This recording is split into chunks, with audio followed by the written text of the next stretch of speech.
ये सब छोड़ो।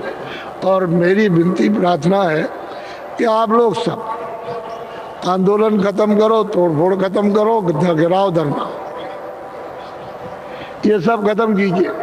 न बस जलाइए, न ट्रेन जलाइए, और न कोई कारखाना, न कोई दुकान, न कोई दफ्तर जलाइए, न कोई मंडी जलाइए। अपना काम सीधा करो। खेती करते हो खेती करो, दुकान करते हो दुकान करो, दफ्तर का काम करो, शाम को आओ बच्चों की सेवा करो। ये दो काम आपको बताए तो छोड़ दिया आपने, चक्करबाजी में फंस गए। वो सुख का रास्ता नहीं है। तो आप वो काम करो, बच्चों की सेवा करो। और मनुष्य मंदिर में 10 मिनट, 5 मिनट, 15 मिनट इस मनुष्य मंदिर की जीवात्मा से सच्चे भगवान का, सच्चे खुदा की इस जिस्मानी मस्जिद में अपनी रूह से इबादत भजन करो। देखो सब चीजें वापस लौट आएंगी और आपको हर चीज में बरकत मिलने लगेगी। फिर कोई चीज की कमी नहीं होगी। खेती में, दुकान में, दफ्तर में जब बरकत मिलने लगेगी तो एक बहुत प्रभु की कृपा, दया की बरकत मिलेगी। बरकत एक धन है, शरीर सहायता के लिए। और जब बरकत मिलेगी कमी नहीं होगी आपको। तो फिर कुदरत अपना काम, यानी जिसको नेचर कहते हैं, वो करने लगती है। समय से बरसात, समय से गर्मी, समय से जाड़ा, तो सब चीजें आपको उपलब्ध होंगी। अच्छा अनाज होगा, मतलब ये सब चीजें अच्छी होंगी। तो आपने तो कुदरत को ठोकर मार दी। नेचर को कुछ नहीं समझते, जेब में डाले रहते हैं। अरे वो नेचर कुदरत है, वो बहुत बड़ी हस्ती है, ताकत है। उसके सामने आप क्या भुनगा भी तो नहीं हो, तो ऐसे कर देगा। इसलिए कुछ तो समझना ही चाहिए। और महात्मा धीरे से सब समझा लेते हैं।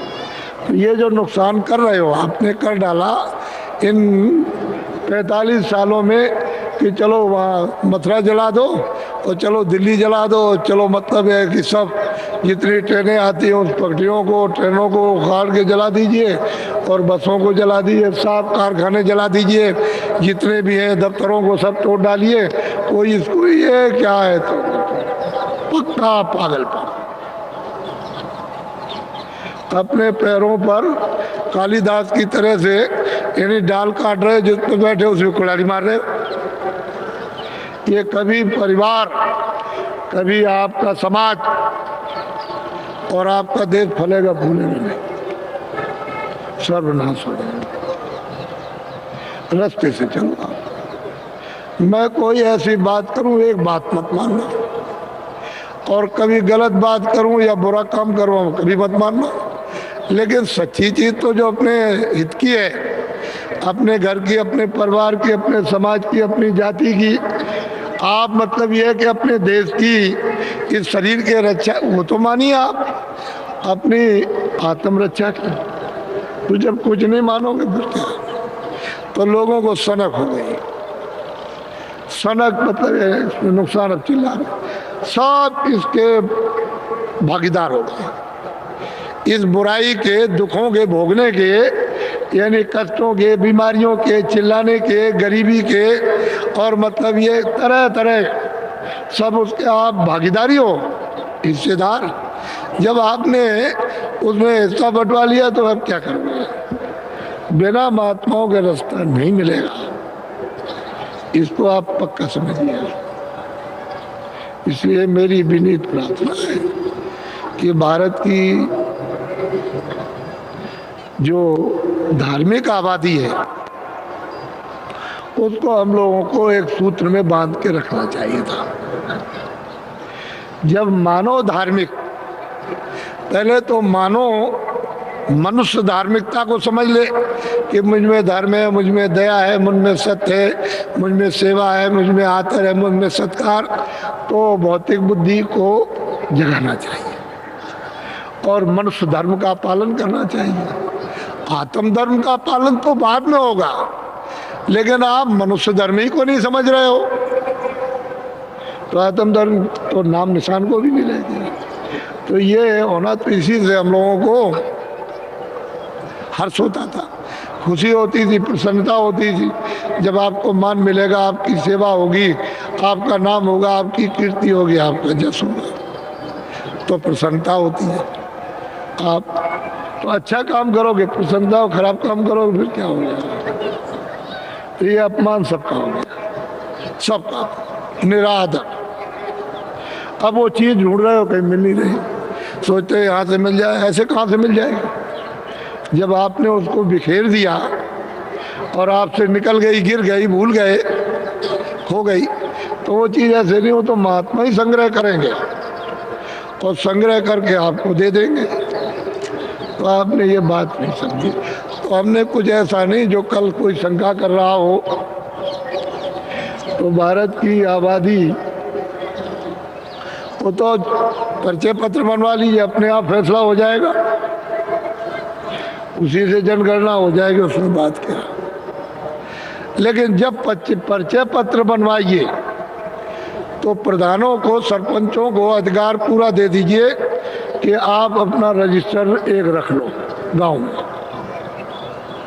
जिसका बालिक अधिकार हो उसका तो मतलब है परिचय पत्र, और बच्चे बच्ची नाबालिग हो तो उसकी भी एक लिस्ट, इतने बालिक हैं, इतने नाबालिग हैं, इतने बच्चियां, इतने बच्चे हैं। इसमें कौन सा नुकसान, कौन पैसा खर्च होता है?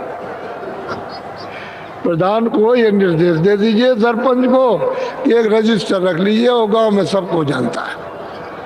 फिर वही है कि कितने जाएंगे, कितने आएंगे, उस पर जमा खर्च होता रहेगा। ये चला गया, ये आ गया, गांव में कितने बाकी है, इतने बाकी है। सारे देश की जन आबादी का आपके पास में पूरा आंकड़ा रहेगा, उसके मुताबिक आप अपना जहां चाहो प्रोविंस में, सेंटर बजट बना दीजिए, सारे देश को पूरा पड़ जाएगा, कोई कमी नहीं होगी। लेकिन जब आपके घर में बजट बनाओगे